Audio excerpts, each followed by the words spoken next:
Hey my farmer friends, it is Corinna coming at you. It's Friday. I hope you guys are going to have a great weekend. And this is kind of a surprise pop-up training because I decided to do a second one. There was a lot of stuff that I know you guys want me to be teaching you, and I just thought, you know what, I really need to share today's topic with you because I know you are in the middle of, some of you are in the middle of writing your email sales sequences, and I want to make sure that we review this really important concept of the customer value journey.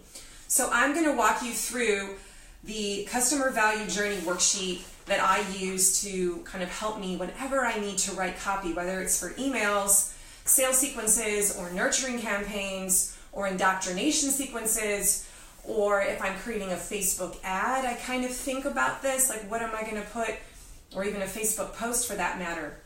What kind of copy am I going to put in the post, and what is its purpose? So I haven't made it yet, but I'm going to create a PDF so that you can download it in the comments of what this grid looks like. And today we're going to just do a kind of quick walkthrough of this grid. The value journey worksheet, the customer value journey worksheet is what it's called, and it really outlines the journey that a customer makes, a prospect makes, from the moment they enter your sphere of influence all the way to kind of the highest point where you want to get them. I think it's really helpful for you as a farmer to understand what the desired stages of your customer are. I never knew about this until, like a year ago, 9 months ago, when I really started to think about this. And once I got it into my brain and I understood that my customer is on a journey, it really helped me understand that my role is to be a guide for my hero, my customer hero. I want to get them from, not knowing anything about me to a raving fan. And that there are some things that I can do intentionally, that I have to do intentionally as the guide to get them there. And that is what we're going to talk about today. We're going to identify what those different stages are in the customer journey, at least as taught in the digital marketing world, but I think this is also taught just in general marketing. And once we know what those stages are, we can be a little more strategic about, okay, my customer is stuck in this zone, so how can I get them to move here? What do I need to do as a business owner or as a guide to help them grow? Because your goal should be to help your customers grow, right? You want them to purchase your product, yes, but you also want them to like it. You want it to change their life. And you want to then provide them with more products that will get them more and more excited, so that by the time they've purchased from you multiple times, they've gotten so much value from you that they become your marketing machine. I have to tell you, people ask me all the time, how do you make, where are you making your sales and the most? Like what's the biggest leads generator for you? And it is still by far word of mouth. And I think the reason that is the case is because we are creating a system here that's encouraging the customer to move through the customer journey. So let's learn what those are. How do we transform our prospects from strangers, okay, who've never even heard of us, into friends, into buyers, and then ultimately into raving fans that promote us without us even having to ask them to. And that's what we're going to talk about today. So before we get started on that, let's talk about sequence, okay? Let's talk about sequence, because you could have the most amazing email copy ever, and if it's in the wrong stage of the customer journey, if it's in the wrong point in the sequence, it will not work. It will not work. And so you could have copy that's, just decent, and if you deliver it at the right time in the journey, it will totally work and people will buy.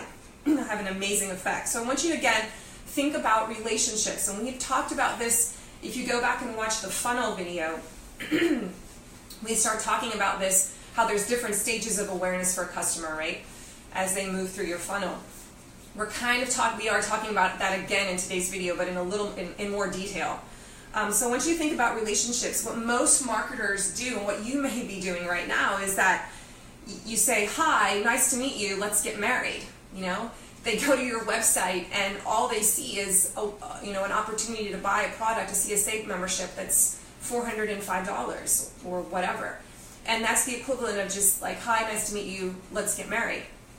And when you sell, a really big ticket item that way, that's what you're doing. And that's not the right sequence. That is not honoring the process that normal human relationships take. So we need to understand that there are stages of intimacy in any human relationship. And in fact, I'm going to get a little weird on you here, but there is a zoologist named Desmond Morris, so you can look him up if you want, Google him. And he talks about the 12 stages of human intimacy, and he actually kind of wanted to know, like, how is it that animals, get together? How do they, move from staring at each other across the field and then slowly become mates, right? And so he studied them, and he discovered that there are these general patterns that animals follow. All right, so there's eye to body, there's eye to eye, where you make eye contact, and there's hand to hand, and there's hand to shoulder, and I won't go through them all, but it slowly kind of progresses. There's a natural journey where that happens, right? And you think about your relationships that you're a part of, you wouldn't, kiss somebody like when you haven't even really spoken to them yet. Like that would be violating the journey, right? And so you have to think about your customer relationships with you in a very similar way. You have to acknowledge that there are these stages of intimacy. Even in a business, there's a natural progression in how you get to know one another. And if you don't honor that, this is what our zoologist friend discovered. While you can skip one stage in this journey, if you skip more than two, the other person feels violated, all right? Like they've been assaulted. And I know that's a strong analogy, but I want you to think about that in terms of business. As we go through what these steps are, the tendency that we want to do is we want to just get to the sale. We want to give them the high ticket offer. But if you skip over more than two, people are going to get turned off and they're going to feel like you're being salesy. Okay, so if you learn how to do this the right way, if you understand the stages that a customer goes through in their journey, you're not going to feel salesy and they're not going to feel like you're being salesy. So this is so important to develop this understanding of the stages of intimacy because it's going to help your copywriting. And it's also going to help you identify products that you maybe don't have in your customer journey that would help in the customer journey process, okay? So it's not about the action, it's about the sequence. It's about the order in which you put things. And you've got to know for what section of the journey you are writing your piece of copy. You need to know where your customer is in this journey that I'm about to share. So if you're sending out an email to a brand newbie into your system, it's going to be written in a different way than if you wrote to someone who's been in your flagship offer product for 2 or 3 years, right? It's going to have a different length. It's going to have different language. It's just the whole familiarity piece is going to be different. So you have to just walk into this copywriting process when you're sitting down to write these emails. You need to think about, where is my person in this journey that we're about to go with? So the role of marketing in general and copywriting specifically is to move prospects seamlessly and subtly through each stage of the value journey, okay? That is your role as a copywriter and as a marketer in general. So even as you're building your value ladder in your products, your role is to move your prospects seamlessly through the stages of this customer value journey. So here we go. And this is why it's called conversion copywriting, because every time you move someone to the next level in the journey, you're converting them to the next level. So sometimes when you're writing, you're not always writing for the sale. That's not always what the conversion is. Sometimes your conversion is just, I want to get them to the next phase, the next mindset. And that's all that this 1 or 2 emails is designed to do, okay? Or Facebook ad or whatever.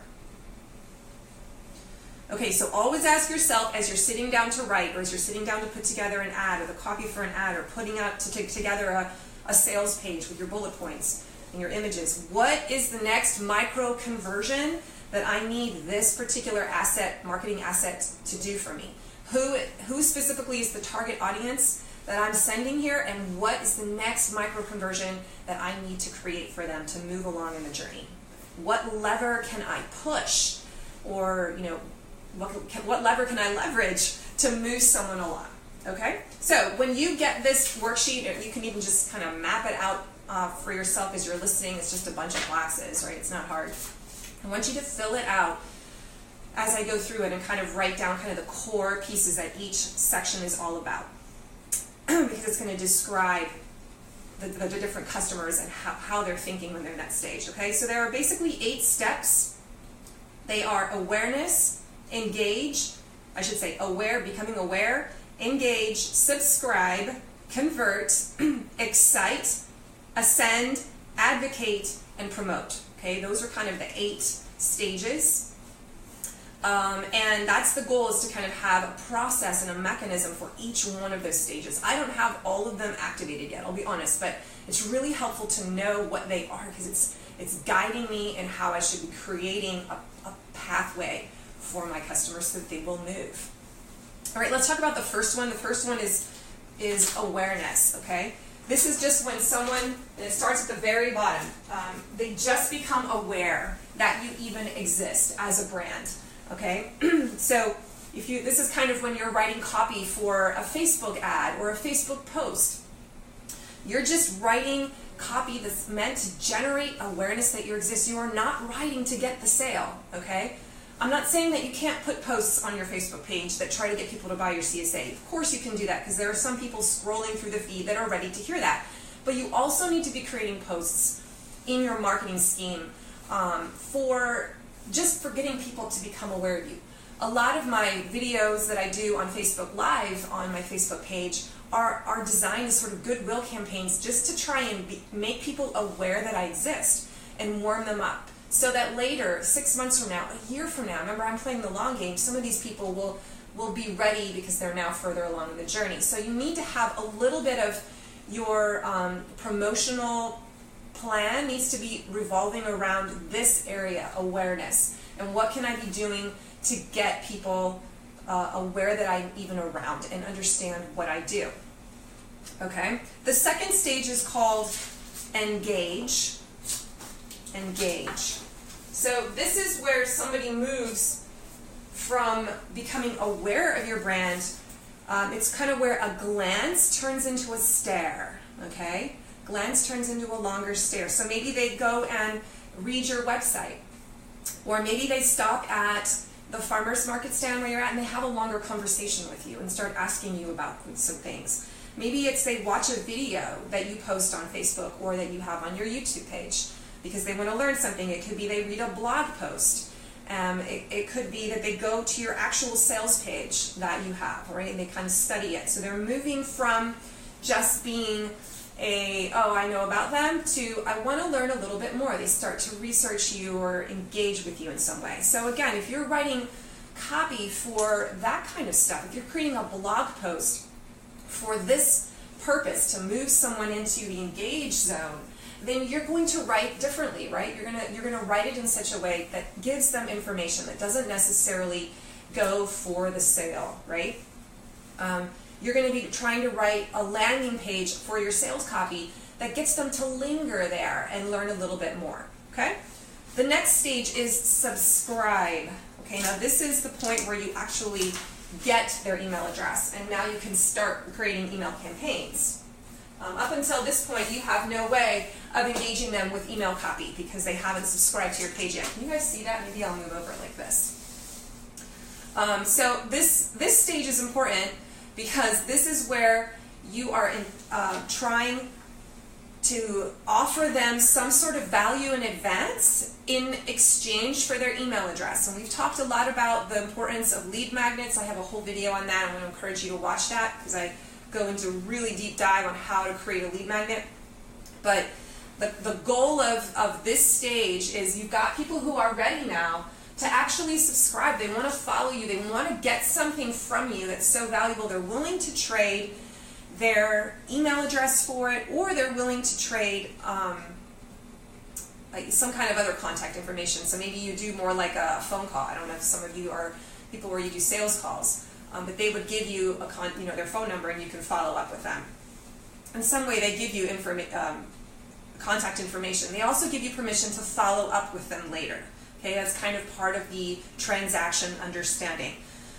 So as a copywriter, if you are writing copy for an opt-in page, you're not trying to make the sale. You're not trying to get them to buy the product on that page. You're just trying to get them to want that thing you're giving them free so badly that they're willing to trade their email address for. And that should be your total focus. Don't get too far ahead. Don't skip these steps and start talking to them as if they've already, they're shelling out money. Okay, so you're not writing a book. You're just trying to get them to trade their information. So if somebody is ready to subscribe to you, they are now in a different place, aren't they, than if they just became aware of you.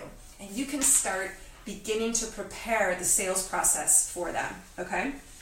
The next stage is the convert stage, okay? So this is probably the hardest stage to write copy for, I think. So a conversion, this is when the relationship changes.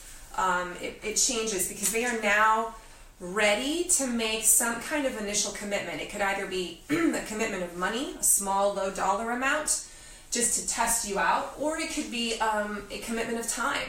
So if you want to offer them, some kind of a trial run of something for free, then to come out and meet with me, if you're doing a more, sales call that way, that's their time, and they're making some kind of an investment in you. So I think this is the hardest stage to write for, but this is where you're at right now if you are trying to create like a sales email sequence that I talked about in our last training. This is sort of the stage where you're writing right now. How can I write these emails to try and get them to begin to invest in me, to begin to purchase what I want them to buy, okay? So the next stage after that is the excite stage. Okay, now this was a totally new concept for me. This is the one I'm excited to talk to you about. So once you've actually gotten somebody to purchase that initial item, now it can either be, in the digital marketing world, they encourage you to try in this stage, to try and just sell like a low dollar amount, like they call it the tripwire. Something that's like $10 that just gets them to buy something early on, and that gets them in the pattern of buying with you. They test it out, and if they have a good experience with it, then they're willing to try again and maybe buy something that's a little more expensive. So this has been a challenge for me. I'm really, I'm kind of excited about what I'm going to do with that this coming year, because I used to just jump from here. I kind of jump over to my big flagship offer. That would be what I would, try to get them to buy first. And now I'm going to experiment with trying to get them to buy something that's a little bit cheaper and just see if that smooths the journey a little bit. We'll see. The jury's still out. But a lot of companies. I know I was missing the boat on this one for my first 7-8 years. They create a product, they get people to buy it, and then after they make the sale, they just kind of stop talking to them. They're like, well, good luck. I hope you have a good experience with my product. And what we started doing 2 years ago that I think has been such a game changer for us, in addition to being able to to write good email copy and create this digital marketing machine, is that we put some very intentional steps in place to teach people how to use our product and to follow up with them once they've purchased, so that they aren't just left high and dry. They don't make that CSA sale or that CSA purchase in January or February, and then they wait it's like silence, for 3 months until you start. That can cause a lot of buyer's remorse, or did I make the right decision? I just shelled out a lot of money and I'm not really sure how this works. So in response to that, we created, the first thing I did that I experimented with that worked really well is I created an email onboarding sequence that triggers the moment they buy, and it starts to walk them through, hey, these are the things that are going to happen next. Here's what I want you to do next. Here's what you can expect. And it kind of slowly taught them the process of being a CSA member, so that those 4 or 5 weeks after they've purchased, before we might start, it's not just radio silence, but there's a process of training them and making them feel good about their decision. So in this stage of Excite, you want to be asking yourself, number one, how are you training people to use the product?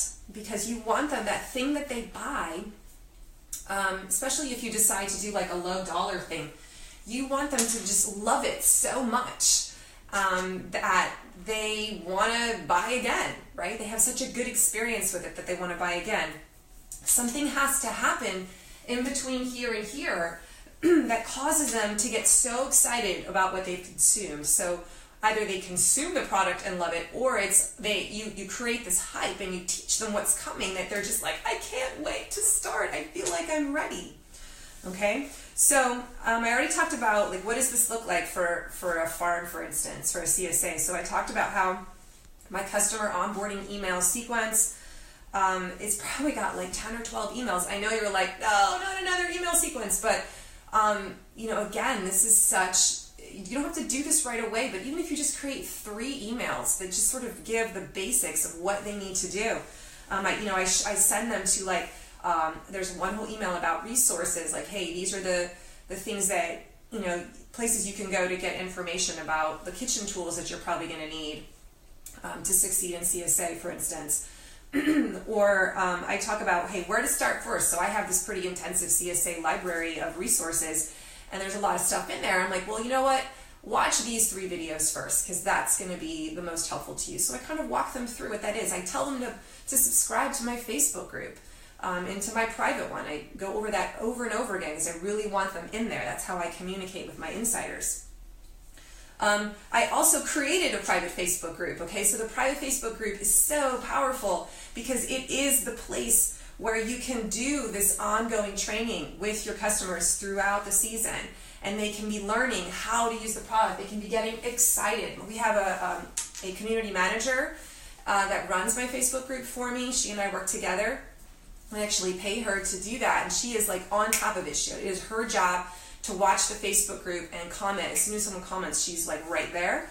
But she helps create video content. She does a live unboxing in her kitchen every week, and people love that video. They're so excited. It makes them more and more excited about it. So even as people join the CSA, I can send them to that group. Even if we haven't started yet, I can be like, hey, watch a sample unboxing from last season so that you can see, what's coming at you. And that gets them excited about what's coming. All right. Private Facebook groups are also places where community starts to build. I mean, we have about 350 people in that group, and they're really, really active with one another. We have, Q&As that we do, and we do challenges and we do contests to try and spur people to try new things and to get out of their comfort zone. I really feel like CSA retention revolves around this step in the customer journey, really figuring out a strategy to ace this. Okay, so I want you to think about, what are we doing? We need our customers to experience value from what they purchase. They need to figure out how to do something with it so that they get excited about it, so they feel themselves growing. They need to have a quick win that's like, yeah, you made the right decision. And so how can you craft a journey to make sure that happens? What can you bake into the buying process to give them that quick win? So I don't have, an answer for that. That's something you have to brainstorm with your team. But if they aren't excited, the sale will not stick, all right? And they won't move to the next level, which is ascending, all right? Before I move on to this step, I also just want to say that in the excite stage, it really helps. I talked about this, I think, before in another video. One of the things that I've learned from the courses that I've taken is that you want your customers at some point in the journey to acknowledge out loud or in writing. You want them to somehow report the value that they've received from your product, okay? So even if it's just in their kitchen where they're making veggie broth for the first time from veggie scraps, and they're like, oh my gosh, I can't believe it, this is awesome. I mean, if that's all they say in the privacy of their house, then you have achieved that step. And that's one of the things that happens kind of in here. It's important for you to get your customer in the journey at some point to verbally state that they are excited about something, or that they learned something, or that this product has great value for them, has given them something. And this can be something they type out in a Facebook post. It could be something they just say. It could be telling another person they know about something they just learned. Whatever that looks like, you want to try and encourage that to happen, or create mechanisms in your business that will force that to happen. Because when that happens, this is some sort of psychological thing in the marketing journey, something shifts in their brain, okay? The actual act of speaking it aloud or writing it out causes them to shift their mindset, and now they are more loyal to you. They are more likely to purchase again. So this is like based on brain research and science. There's been entire books. There's a book called Persuasion, which I really recommend if you want to like understand how human behavior works, how to motivate people. But I mean, that's in there. I mean, I've read it in there too. Like getting people to say something. Now they're probably not going to ever back down from what they've said, because the moment they've said it, it's like they can't go back on it. So you want to get them to acknowledge that they've grown, because that is such an important step in the process, okay? So how could you force that to happen? So some of the things that I'm experimenting with is I put polls in my Facebook group. I create surveys and send it through email, and I ask them to share. And so what I put in those surveys, I'll ask questions that get them to basically type answers to these questions. Sometimes in an email, I always send out a weekly email to my CSA members, even in the off season. And every now and then in the PS, I might say like, hey, share one way that you're growing. I'd love to hear from you. Would you write me a quick email with like one sentence? Again, that forces them on a consistent basis to tell me, yeah, I love this, or this is what I learned this week. And one of the things that I've learned in one of the marketing private Facebook groups that I'm a part of, that I've seen happen, and I'm now doing it in my group, is a hashtag celebrate the win every week. So to have a post every week that's called Celebrate the Win, and you basically tell your customers in your private Facebook group, hey, I want you to share with me a win that you've observed, within the context of CSA and eating healthy and eating well. What's something that you've learned? So that's something I'm going to do this season. Super excited about it. And it's going to be a regular weekly challenge or post that I'm going to put up, and people will then have to hashtag their responses as Celebrate the Win. So that's another way you can kind of automate that. You can create some kind of a mechanism within your private Facebook group that causes that to happen. And hopefully what I've seen in the group that I'm in is that I can't wait until the next week when she posts that, my community manager posts it, because I want to share what I learned in digital marketing and what I'm doing. And I love to read what other people are saying, because it gives me ideas. So, all right, let's move on to Ascend. This is the next step. All right, this is like the second date. This is getting the person to move from your, to buy your core flagship offer, okay? This is where they finally get the big ticket item, but now also to upsell them, to move them through some of the other offers that you might have in your giant value ladder. So you want to turn them into a multi-buyer, right? So typically it will take more than one product, I have found, to turn someone into a raving fan, right? They're going to need to come back again and again. And you've seen this, like even if you just sell at the farmer's market, you've seen this happen where, the first time they come, they're not a raving fan. It's the people that come again and again and again. Those are the ones that are going to start talking about you. They become loyal. So in the sense of your funnel, like you need to craft multiple experiences for them. Again, this is something that I've really been challenged with this season. I'm excited. I have kind of a strategy now for multiple funnels that I'm going to be able to send people down. So for example, once they come through here and they purchase a CSA, for example, I have an upsell of a farm dinner, which is $150. We have one of the highest end chefs in our town, Chris Nixon from Element 112, who is going to be doing monthly intimate 8-person dinners at our farm. And so I can sell those tickets at $150, $175 a pop. And I'm thinking, well, I will put that as an upsell, once they're in the CSA, like that's another offer that I can send people to. Not everyone's going to take it, but it's another opportunity to move people up and buy again. So that's just one example, but I'm thinking through that value ladder creation process, figuring out what are all the different products that I could put in my suite of products, where would they go in this journey, and kind of mapping that out. This is where this gets really helpful. So I would never offer that kind of a dinner right here. I guess I have, and sometimes it works. But no, that's usually way too soon to have asked someone to come and have an intimate dinner with me and 5 other people at a table in the back of my farm. Like, who would do that? That's a little creepy, right?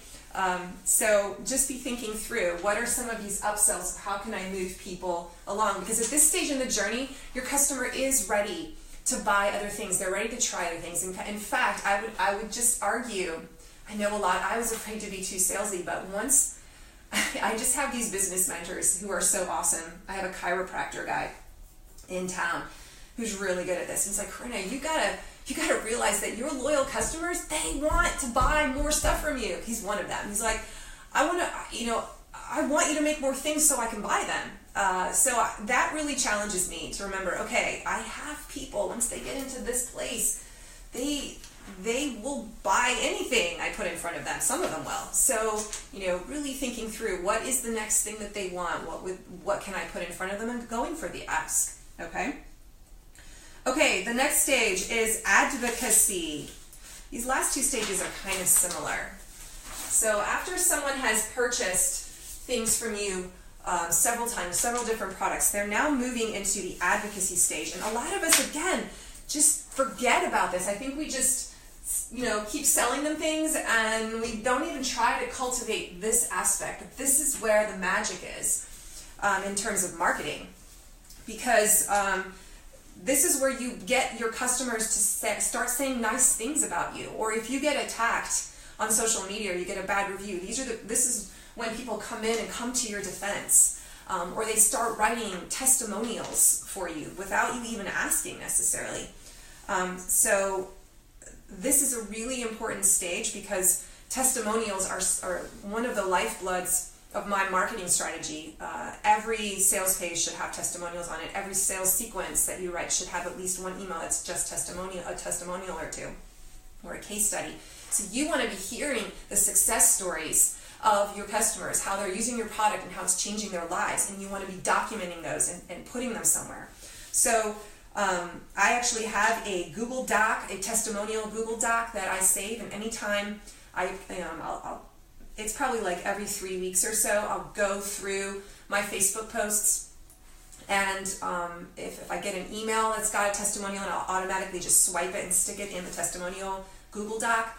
But I'll go through my social media posts and kind of find things and stick them in there, and I'll just funnel them away, and I may not ever use them, but it's great to have a system so you can be collecting those. And remember, the actual act of writing a testimonial by a customer is one of those steps that you want them to go through, because now they are basically committing to a relationship with you, and it's really hard for them to go back once they've verbally given you their loyalty. I like to think about our president, Donald Trump. I know I'm going to get a lot of comments about this now, but he's done some things that are a little questionable or a little controversial, and yet the people who are big supporters of him will continue to stand behind them because they took a stand and said, I like this guy. And so it's really hard for someone, once they've made that statement, to back off from that. I mean, that's just psychology. That's just like brain chemistry, okay? However you may feel about Mr. Trump. All right, let's see. Another thing I just wanted to say back to testimonials is that one thing you want to try and come up with ways in this stage to get them to make the testimonial. So I actually ask for them 2 or 3 times a year through my private Facebook group. I'm like, hey, if you want to share, I'm collecting testimonials, I'll do that. But I also try to craft questions in Facebook as a post within my group that force the testimonial to happen, and they maybe don't even know it. So like, wait, what's one thing you really love about our farm? I might post that, and I get some responses. Or, hey, what's the reason you support our farm? That might be a post. And so people then have some responses, and I can swipe those as testimonials. So thinking about how you craft a question in your post could help you gather these, okay? And that's an important mechanism and strategy to have in your business, because it is moving the customer through the customer journey. Now, the final step is the promote step, and this is the holy grail where you want everyone to end up if you can. The promote step, the promoter. This is where they become ambassadors, brand ambassadors, raving fans, and they are actively promoting for you. And they have become so indoctrinated in your brand, they just go out and bring people to you because they can't help talking about it. You don't even have to tell them to do this. They just do it, okay? They might even, in the digital marketing space, this is where people become affiliates of the brand because they love it so much. Like I'm an affiliate for ConvertKit and Lead Pages because they have been so amazing for my business that I am now like, yeah, I am so behind you and I will talk about you. So this is when you create a loyal army of marketers that are unpaid, right? They are marketing for you and you're not even asking them to. And this is why a really healthy business of any kind, but especially healthy CSA, will say, most of my referrals are coming from people. That's where you want to get, because that means that you've got a process in place where this is kind of starting to happen. So this process of becoming, from moving from unawareness all the way to a promoter, this is the customer journey that you need to be aware of. And so how can you speed up that process through your marketing assets, through your email copywriting, also through your ad copy, through your sales page copy, through your website copy. The problem is that a lot of people, not just us as farmers, but any business owners, right? A lot of us are trying all the time to skip from awareness right to ascension. And they're wondering, why is that so hard? Why isn't it working? And it's because you're skipping steps. You can't skip more than 2 steps, according to our zoologist friend, Mr. Morris, right? You have to honor the way that relationships naturally progress. And so the role of email marketing is to assist in moving a customer from one stage of the customer journey to the next. And so I want you to just, as you're learning this process of copywriting, I want you to ask yourself, hey, what is my strategy for each step as I build this business, as I build my funnel? What is my strategy to move people from here to here and from here to here? If you're sitting down to write copy for an email exam, for example, if you're writing your sales sequence right now, what stage of this journey are you writing for? Just ask yourself, train yourself to ask yourself that question every time before you start writing anything, whether it's a sales sequence or for your website. There are particular pages on my website that are written for different parts of the journey. So just know that as you go into it. And then think about where are my customers getting stuck right now? That's also a good question to ask. Where are they getting stuck? Do I have people, that aren't getting past this stage right here? Like they buy once and then they're not moving? Well, maybe it's because we're not doing a good enough job of getting them, building up the hype and teaching them to have a successful first-time experience with your product. And that's why I go back to how important content marketing is for us, how, all this video, the live video trainings that we've done on how to use our food, all the PDF cheat sheets and resources that I've given people have been huge because that's hitting this right here. There's several, like here, the example of the sales sequence, you're moving someone from subscribe to convert, right? If you're creating an customer onboarding sequence, you're moving them from convert to excite. If you're writing a sales sequence, you might be moving them from excite to ascend. If you're trying to get them to buy something, your core flagship offer or your another high ticket offer or middle of the range ticket offer in your sales ladder.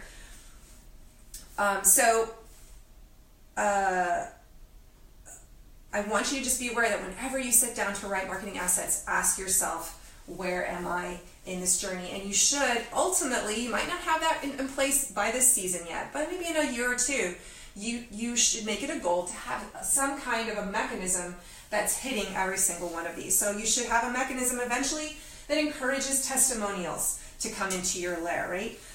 You should create perhaps a mechanism, a referral program mechanism that gets here, that spells out for your customers how they can refer other customers to you. Maybe they get a kickback for it, okay? So just think about this. I'm kind of coming to the end of my video here.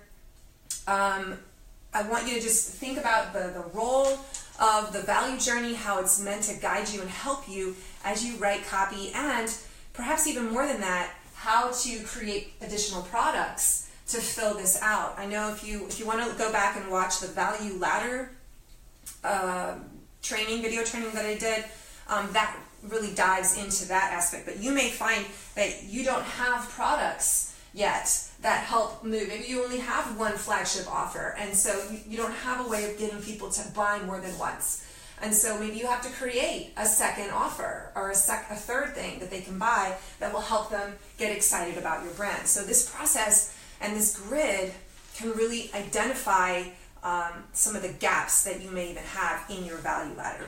So what do I want you to do? I am going to link this little chart up in the comments section. Download it and fill it out and put it on your wall and stare at it until it becomes memorized in your brain. And every time you sit down and start writing your email sales copy, you're going to be able to stare at this and think about, okay, who am I writing to? Where are they in the journey right now? And what is the goal of this email? How will it move them to the next stage in the customer journey? All right, let me see if there's any questions. You guys might not even be online because I surprised you. Let's see. Thanks, Kim. Great content, she says. Kimberly is one of my besties that's in the group, so awesome. Well, I am heading out to Pokagon State Park in Indiana this weekend with my boys, and so I'm going to go start packing for that. I hope you guys have a tremendous weekend, and if you didn't get a chance, I did a video yesterday that teaches you how to build a landing page and lead pages and hook it up with your email service provider. I know a lot of you are wondering how that works, so it's a little bit techy, but you can find that video training as well. Have a great weekend, guys. Take care. Bye.